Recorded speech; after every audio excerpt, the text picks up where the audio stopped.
Well, the boyfriend of a Woburn woman who was found dead after they went out on a date is now charged with her murder. Today, a judge ordered Bruce Mabin held without bail after the murder charge was filed. The prosecutor didn't lay out any new evidence. A grand jury is now hearing the case. But last month, Cherelle Pringle's family says she went out on a date with Mabin and never returned. Her body was found just a few days later along Route 107 in Saugus. December 18th, 2021. Cherelle Pringle kissed her son goodbye and headed out for date night. By morning, she hadn't come home. By afternoon, her phone was going straight to voicemail. 3 days later, her own family would find her body in a marsh off Route 107. But here's the thing: the man she left with, he was already telling people he dropped her off safe. Make it make sense. Tonight on Grave Kisses TV, we're breaking down how a routine Saturday night turned into 217 stab wounds, and how a mother and son had to become detectives to find their own answers. Step into Grave Kisses, where the shadows whisper, and the secrets the world tried to bury scream to be heard. This isn't just true crime. This is truth with teeth. Stories that sting. Cases that crawl under your skin, names that refuse to stay forgotten. We don't chase headlines, we chase ghosts. Because here, every story deserves one last heartbeat. So if you're the kind who can't look away, who wants to know what really happened, who believes every story deserves its voice, this is where you belong. Hit subscribe, stay close, because the truth doesn't rest easy, and neither do we. Cherelle Michelle Pringle was born January 19th, 1981, in Boston, Massachusetts, to Pearl Garner and Junior Anthony McCarthy. Now, let me tell you something. This wasn't just another woman trying to get by. Cherelle was the type who kept her foot on the gas. She went to Chittick Elementary, graduated from West Roxbury High School and Solomon Lowenberg Middle School, then pushed herself through Roxbury Community College, where she got her associate's degree in business. But she didn't stop there. She went on to UMass Boston and earned her bachelor's degree in fashion design. For over 10 years, Cherelle worked at the Steward Medical Group in Watertown, Massachusetts. She was building something real. She loved taking photos, traveling, shopping, living her life on her terms. And her son, 19-year-old Jamani, that was her heart. She pushed him constantly to do better, to be more. They had the kind of bond that didn't break. She was his pillar, always in his corner, always making sure he knew she had his back. Leadership was in Cherelle's DNA. She was genuine about it too. No fake energy, no half-stepping. If Cherelle was in, she was all the way in. She had ambition that didn't quit. By December 2021, she was ready for the next chapter, homeownership. After years of grinding, she was finally about to have her own place. But then, there was Bruce Mabin. Cherelle and Bruce had been in an on and off relationship for about 8 months. And when I say on and off, I mean troubled, inconsistent. The kind of situation where you know it's not right, but you keep circling back anyway. Saturday, December 18th, 2021, Cherelle spent the afternoon doing something that should have been exciting. She went with her mother Pearl to view a house in Brockton that she was interested in buying. A house inspector was there, and Cherelle was taking it all seriously. This was her dream, right there in front of her. But the whole time they were there, Bruce kept texting, kept calling, over and over. And then, he showed up, just appeared at the house viewing like he couldn't let her have even a few hours to herself. After the inspection, Cherelle told her mother she had plans that night, date night with Bruce. She left her car in the driveway at her home in Woburn, left her keys sitting on the kitchen table. Bruce picked her up around 1:30 p.m. the afternoon, and they headed out. A witness saw Cherelle and Bruce together at a Boston nightclub later that night. They were there until about 1:30 a.m. The witness said they left before the club closed. That's the last time anyone outside of Bruce saw Cherelle Pringle alive. Bruce's story? He told Cherelle's family that he dropped her off at her house around 3 a.m.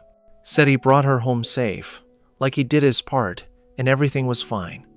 But Jamani, Cherelle's son who lived in that house, he said his mother never came home. And everything ties back to he was the last person with her.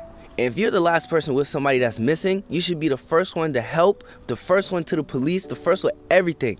But this guy don't want to be in contact with nobody. That's a sign right there.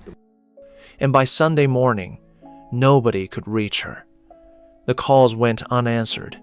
The text went unread. Cherelle's phone just kept ringing, and then it started going straight to voicemail. Her family started to panic. This wasn't like her. Cherelle stayed in touch. She checked in. She didn't just disappear. So they filed a missing person report, told the authorities everything they knew, that Cherelle had gone out with her 44-year-old boyfriend, Bruce Mabin, on Saturday night, and hadn't been seen or heard from since. Pearl Garner, Cherelle's mother, couldn't sleep. She kept thinking about how cold it was outside. Kept wondering if her daughter was cold somewhere, if she had a coat, if she was safe.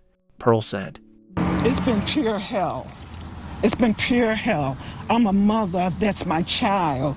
I feel like my heart has been ripped out, okay? I don't know what's going on. I feel like the police should be doing much, much more." Pearl Garner losing sleep since Saturday. The other night it was so cold, I'm sitting there wondering, is my child cold? Is she cold? What coat does she have on? When you're the last person someone was with and they go missing, you're supposed to be front and center. You're supposed to be calling police, talking to the family, doing everything you can to help locate that person. Bruce did none of that. He went silent. And that silence? That told Cherelle's family everything they needed to know. So they decided to take matters into their own hands. Jamani started tracking his mother's phone, and on Monday, December 20th, 2 days after his mother went missing, he found it. Cherelle's phone was in a catch basin on the side of the road in Lynn, Massachusetts. Not far from where Bruce lived, Jamani said. Found the phone in the sewer. Let me tell you something. Finding your mother's phone in a sewer drain is not the kind of thing a 19-year-old should have to do. But Jamani did it because nobody else was moving fast enough. The next day, December 21st, Cherelle's family and friends organized their own search party. They weren't waiting anymore. They were out there on foot, searching every inch of the area. And then they found her purse, just lying there, a few feet off Route 107 near the Rumney Marsh Reservation in Saugus. They kept searching, kept pushing through the brush. And then, just a few feet away from where that purse was found, they saw her. Cherelle Pringle's body was lying in the marsh. Her own family found her. Moments after speaking with us, the phone rang. Relatives found Cherelle. The rest of the family rushed to the scene, where police soon took over. Family members say they were trying to connect the dots from where Cherelle's phone was found in Lynn, pulling over near the Rumney Marsh on the way, discovering her purse, and then her body alongside Route 107 in Saugus. Her mother, her son, her brother, her friends, they were the ones who discovered Cherelle's remains on December 21st, 2021. 3 days after she went missing. Pearl Garner broke down right there. She said, "It's been pure hell. It's been pure hell. I'm a mother, that's my child. I feel like my heart has been ripped out, okay? I don't know what's going on. I feel like the police should be doing much, much more." What happened to Cherelle Pringle that night is something that still haunts everyone who knew her. The Essex County District Attorney's Office immediately suspected foul play. This wasn't an accident. Cherelle had been killed, and the brutality of it wouldn't be fully revealed until much later. Bruce Mabin's story about dropping her off at 3 a.m., it was a lie. Cherelle never made it home. Investigators believe she was murdered in the early morning hours of December 19th, shortly after leaving that nightclub. Because here's what else the police discovered. Bruce had stolen $1,200 from Cherelle that night, took her money right before he pleaded diff, killed her. And after he murdered her, he set fire to the car they'd been driving in, trying to destroy evidence, trying to cover his tracks. But it gets worse. While Cherelle's family was out searching for her, posting flyers, begging for information, Bruce Mabin was posting on social media about her being missing. He put up posts acting concerned, acting like he was just as worried as everyone else, like he didn't know exactly where she was. Pearl Garner would later reveal in court that Cherelle suffered 217 stab wounds. 217 stab wounds. The violence was so extreme that Cherelle was almost unrecognizable. Her family had to have a closed casket funeral because of what Bruce did to her. Think about that. Cherelle went out on a date, something she'd done before, something that should have been safe, and she was stabbed over 200 times. That's not a moment of anger. That's rage. That's someone who wanted to make sure she didn't survive. The investigation moved quickly once her body was found. But honestly, the family had already done most of the work. They found the phone, they found the purse, they found the body, all within 3 days. Once authorities took over the scene, they began processing evidence and building a timeline, and every single piece of evidence pointed back to Bruce Mabin. The phone dumped near his residence, the stolen money, the burned car, his social media posts, his silence with the family. 2 days after Cherelle's body was found, Bruce Mabin was taken into custody, December 23rd, 2021. But the charges? Larceny over $1,200, tampering with evidence, and obstruction of justice.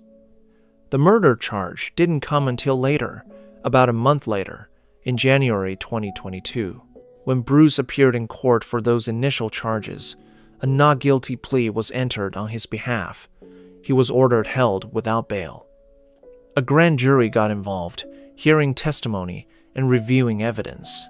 And eventually, he was convicted of first-degree murder in the death of Cherelle Pringle. When sentencing day came, Bruce showed up to court wearing a light blue button-up shirt. He sat there while Cherelle's family prepared to speak. Pearl Garner stood in front of the man who killed her daughter, and she didn't hold back. You're a bum. You scum. You're an idiot. The mother of a Woburn woman did not hold back as she spoke to the man who killed her daughter in 2021. She delivered those statements and much more on that day that convicted killer learned his sentence. Boston 25 News anchor Rachel Keller brings us inside the courtroom for that mother's emotional message. You don't deserve to be walking here. You will get what you deserve because God don't like ugly. A heartbroken mother addressing her daughter's killer as he puts his head down. But Pearl wasn't finished. 217 stab wounds. She says her daughter was almost unrecognizable and they had to have a closed casket at her funeral. I sit on my porch at night alone and just cry. When Cherelle was murdered, a piece of me died with her. Pearl talked about how Cherelle loved to travel, loved to hike, how she had just put an offer on her dream home. That offer? It was accepted after Cherelle died. She never got to walk through those doors, never got to move in. Cherelle's brother spoke too. He said, I have to stay strong for my moms and my nephew. No man never wants to show weakness. But I washed cities away behind closed doors with my tears. Bruce Mabin was sentenced to life in prison without the possibility of parole. He'll never walk free. He'll spend the rest of his life behind bars, exactly where he belongs. Cherelle Pringle was 40 years old when her life was stolen from her. She was a college graduate, a dedicated employee, a loving mother. She had worked hard for everything she had, and she was on the verge of achieving another milestone, owning her own home.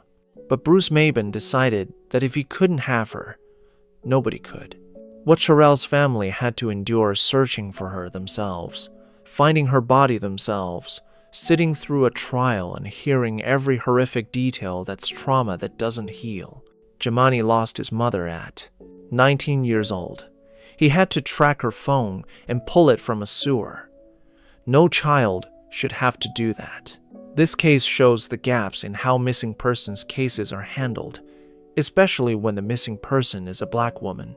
Cherelle's family felt like they weren't being heard, like the urgency wasn't there, and so they did the work themselves. Cherelle deserved better. She deserved to live in that dream home. She deserved to watch her son grow up. Instead, she's gone. And all because she trusted the wrong person one too many times. Rest in peace, Cherelle Michelle Pringle. Your family fought for you. They found you. They made sure your story was told. And Bruce Mabin will spend the rest of his life paying for what he did. That's Cherelle's story. A life cut short, a family left broken, a man behind bars where he belongs. If this video opened your eyes to something, hit that subscribe button. This is Grave Kisses TV. We tell the stories that need to be told. Real domestic violence cases, real families, real consequences. Drop a comment. Let me know what you think. And if you know someone who needs to hear this, share it. You might save a life. Turn on notifications so you catch the next story. We're here every week with cases that matter. Remember, you deserve love that doesn't hurt. Stay safe, family. This is Grave Kisses TV. We don't forget.